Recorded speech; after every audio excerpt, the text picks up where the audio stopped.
হে জগতবাসী, আজ আমি শামীম আলী চিশতি আপনাদের সামনে একটি আলোচনা নিয়ে আসলাম। সে আলোচনাটি হলো যে ভগবানের স্ত্রী কি আছে বা ভগবতীর কি স্বামী আছে? তাহলে ভগবানের যদি ভগবতী থাকে আর ভগবতীর যদি ভগবান থাকে, তাহলে দেখা যায় যে আসলে ভগবান কি সংসার করে, ভগবানের কি ছেলে পেয়ে আছে, ভগবান কি বিয়ে করে? হে জগতবাসী, জানি না এই কথাগুলো আপনারা কোন জ্ঞানে নেন, তবে আমি বুঝব যে মোটামুটি এই পৃথিবীর মানুষ এখন অজ্ঞানী তেমন একটা নেই, জ্ঞানী। কিন্তু আমি বলবো যে ভগবানের ভগবতী নেই আর ভগবতীরও ভগবান নেই, বা ভগবতীর স্বামী নেই। তো এখানে বিষয় হলো, যদি আমি বলি যে ভগবানের ভগবতী আছে আর ভগবতীর ভগবান নামে স্বামী আছে, তাহলে কি হবে? যে কথাটি ভুল হবে, ঠিক হবে না। কেননা ভগবান নিজেই ভগবতী, ভগবান নিজেই ভগবান। তাহলে ভগবতীর ভগবান নেই আর ভগবানের ভগবতী নেই, ভগবানই ভগবতী আর ভগবতীই ভগবান। তাহলে এটা কি করে সম্ভব? এটা সম্ভব হলো যে, দেখুন যে এবার একটু রাধাকৃষ্ণের এখানে যদি আমরা যাই তাহলে বুঝব। দেখবেন রাধাকৃষ্ণ যুগল মিলন, রাধাকৃষ্ণ যে যুগল মিলন বলা হয়, আসলে যুগল মিলন বলতে আমরা কি বুঝব? যে একে অন্যের সাথে যোগ। সেটা কেমন? যেমন মানুষের যে নাক আছে, এই নাকের দুইটা দিক দিয়ে, একটা দিয়ে পরমাত্মা প্রবাহিত হচ্ছে, যাওয়া আসা করছে, আরেকটি দিয়ে জীবাত্মা যাওয়া আসা করতেছে। তাহলে জীব রূপে যিনি, তিনি রাধা, আর পরম রূপে যিনি, তিনি পরমাত্মা। তো এখন যেটা বোঝার, যে রাধা কৃষ্ণ একজন আরেকজনের অংশ। কিন্তু একটা জিনিস ভাববেন যে 1600 গোপনী 800 রমণী ছিল শ্রীকৃষ্ণের, কিন্তু রাধাকৃষ্ণ যুগল মিলন। কিন্তু রাধার সাথে তো তার বিয়ে হলো না। তো রাধার সাথে বিয়ে হলো না কেন? রাধার সাথে বিয়ে হয় নাই এই কারণেই যে শ্রীকৃষ্ণ কি বলেছে, যে আমি রাধা, আমি কৃষ্ণ। কীরকম? যে মানব দেহটাকে যদি দুইটা ভাগ করা হয়, একটা পাশ নারী আরেকটা পাশ পুরুষ, তাহলে যদি একটা মানুষকে মাথা থেকে করাত দিয়ে যদি ফেরে দুই ভাগ করে যখন বলা হবে যে এটা এটার সাথে বিয়ে দাও, এটা কি সম্ভব? এটা সম্ভব হবে না, কারণ এটারই সেই অংশ।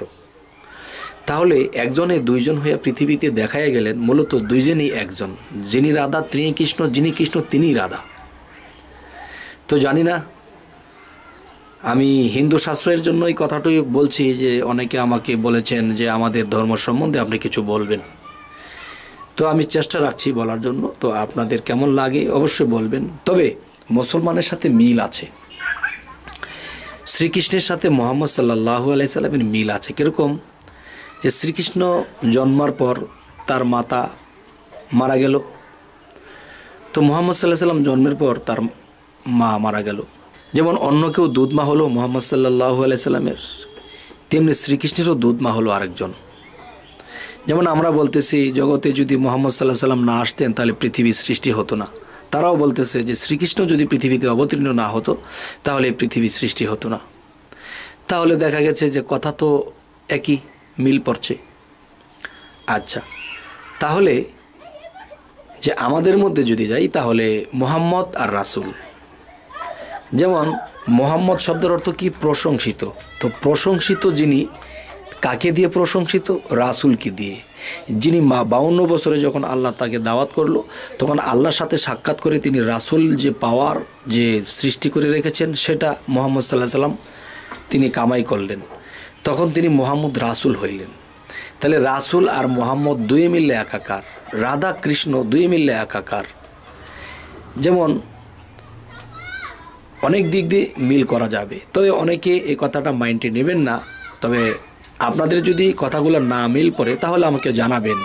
হে জগতবাসী, তো আরও কিছু কথা হলো যে শ্রীকৃষ্ণ, শ্রী অর্থ কী? সুন্দর। তো আমাদের মধ্যে মোহাম্মদ শব্দের অর্থ কী? প্রশংসিত। আল্লাহ নিজে মুহাম্মদ সাল্লাল্লাহু আলাইহি সাল্লামের প্রশংসা করেছেন।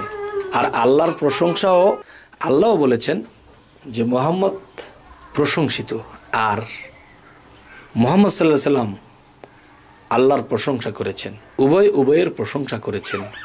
তখন প্রেমের দেশে যাইয়া দুই মিলে একাকার হয়ে গেছে। তবে হে জগতবাসী, জানি না এই কথাগুলো কেউ অন্য মনে নেবেন না, অবশ্যই জ্ঞানে নেবেন। আর একটি বিষয় হলো, আমি শুধু হিন্দু ধর্মই নয়, আমি সকল ধর্মকে এক সুতায় গেঁথেছি। কেমন? যে হিন্দু, বৌদ্ধ, খ্রিস্টান আমি মুসলমান, মানব সুরত জন্ম নিয়ে দেখি সকলই সমান। গীতা শাস্ত্রয় আর ত্রিপিটক বাইবেলেতে পাই, কোরআনের বাইরে কিছু নাই, করে দেখো প্রমাণ। যেই সত্যতে মাইনুদ্দিন আর আসছে বড় পীরে, কোন সত্যতে লোকনাথ বাবা হইছে বিরাজমান। হে জগতবাসী, এবার আমি যে কথাটি বলবো, যে মানুষ যদি মূলত বুঝতো যে যেই ধর্মেই থাকুক, ধর্ম কিন্তু যার যার, আল্লাহ কিন্তু সবার। আল্লাহ কিন্তু সবার। কেমন? যেমন আপনার কাছে গিয়ে তিনি গড নামে, আরেকজনের কাছে তিনি ঈশ্বর নামে, আরেকজনের কাছে যাই তিনি ভগবান নামে, আরেকজনের কাছে যাইয়া তিনি কী নামে রইলেন? আল্লাহ নামে রইলেন। তাহলে আমরা যদি এভাবে বুঝে নেই যে ধর্ম যার তার, আল্লাহ কিন্তু সবার, তো আল্লাহ যদি সবার হয় তাহলে আর কোনো বিশৃঙ্খলা হবে না। আরও একটি কথা আমি বলবো, সে কথাটি কি আপনারা মেনে নিতে পারবেন কিনা জানি না। যদি মেনে নিতে পারেন তাহলে এই পৃথিবীতে কোনো ধর্মের সাথে কোনো ধর্মের বিশৃঙ্খলা হবে না। সেই কথাটি কেমন? যেমন মনে করেন, সেই বিষয়গুলো হলো, যেমন আমরা একটা জিনিস দেখবেন যে রাজ্জাক বা আলমগীর যখন সিনেমা করত, তখন একটি ছবিতে তিনি কি প্রতিবাদী যুবক হয়েছে, সে প্রতিবাদ করে। আরেকটা জায়গাতে তিনি দেশের রাজা হইলেন, আরেকটা সিনেমাতে তিনি কাঙ্গালের পাঠ নিলেন। তাহলে মূলত কিন্তু একজনেই। তবে হযরত মুহাম্মদ সাল্লাল্লাহু আলাইহি সাল্লাম যদি সৃষ্টি না হতো, এই বিশ্বজগৎ সৃষ্টি হতো না। তাহলে এক জায়গায় তিনি ঈসা, এক জায়গায় তিনি মুসা, আরেক জায়গায় তিনি মুহাম্মদ রাসূলুল্লাহ, আরেক জায়গায় তিনি দাউদ জবরুল্লাহ। তবে সর্বধর্মের মধ্যে যদি তিনিই বিরাজমান থাকেন, তাহলে জন্মান্তরে তিনিই তো এক এক জায়গায় এক এক রূপে।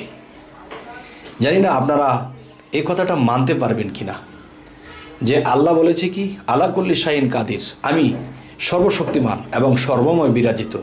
তাহলে মুহাম্মদ সাল্লাল্লাহু আলাইহি সাল্লাম থেকে যদি সমস্ত বিশ্বজগৎ সৃষ্টি করা হয়, তাহলে তিনিও তো আল্লাহর সাথে, আল্লাহও তো মুহাম্মদের সাথে। তাহলে মুহাম্মদও সর্ব জায়গায় বিরাজিত।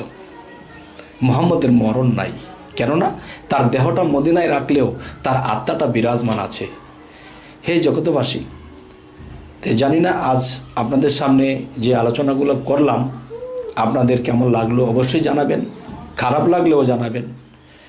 তো আজ এ বলেই রাখবো। তবে একটি কথা, আমাদের এই চ্যানেলের আলোচনা যদি আপনাদের ভালো লাগে তো অবশ্যই আপনারা সাবস্ক্রাইব করে রাখুন, পরবর্তীতে আমাদের ভিডিও নোটিফিকেশন আপনাদের কাছে পৌঁছে যাবে। তো আজ এ বলেই রাখবো। সকলেই ভালো থাকবেন। আল্লাহ হাফিজ।